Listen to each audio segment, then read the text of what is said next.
বিসমিল্লাহির রহমানির রহিম। নীলা উম্মে সালমা রাদিয়াল্লাহু তাআলা আনহা ইসলামিয়া মহিলা মাদ্রাসা।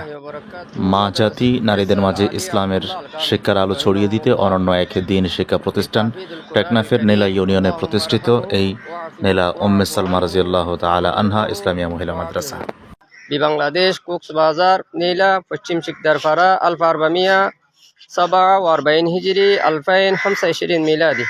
মাশাআল্লাহ তাবারাকাল্লাহ, জাযাকুমুল্লাহু আন্না খায়রাল জাযা, কাতাবাল্লাহু আজরাকুম ওয়া জাআলাকুমুল্লাহু মিনাল মাকবুলিন। গত 14 নভেম্বর 2025 ইংরেজি অত্র মাদ্রাসায় একটি চারতলা বিশিষ্ট একাডেমিক ভবনের ভিত্তিপ্রস্তর স্থাপন কার্যক্রম অনুষ্ঠিত হয়।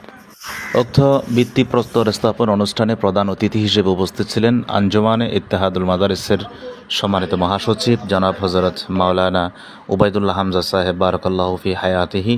এছাড়াও স্থানীয় বিশিষ্ট ওলামায়ে কেরাম, সমাজের গুরুত্বপূর্ণ ব্যক্তিবর্গ, শিল্পপতি, ব্যবসায়ী এবং শিক্ষানুরাগী ব্যক্তিবর্গ উপস্থিত ছিলেন।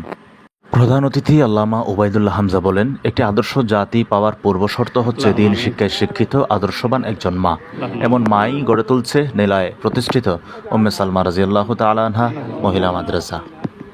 উপস্থিত মেহমানবৃন্দ এবং এলাকাবাসী জানান, দিনের আলোর দ্যুতি ছড়িয়ে দিতে এই মাদ্রাসা অনন্য এক প্রতিষ্ঠান।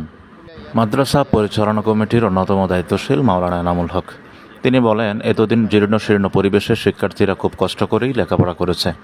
ভিত্তিপ্রস্তর স্থাপন হওয়া চারতলা ভবনটি প্রতিষ্ঠিত হয়ে গেলে স্বচ্ছন্দে আনন্দের সহিত শিক্ষার্থীরা লেখাপড়া করতে পারবে এবং দিনের শিক্ষা অর্জন করে আদর্শ মা হিসেবে, আদর্শ বোন হিসেবে তারা গড়ে উঠতে পারবে ইনশাআল্লাহ।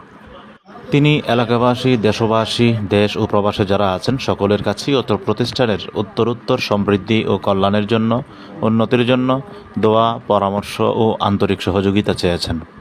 দোয়া ও মোনাজাত পরিচালনা করেন অত্র মাদ্রাসার সদরে মুহতামিম মাওলানা কারি মুখতার। সিলমুন নিউজ।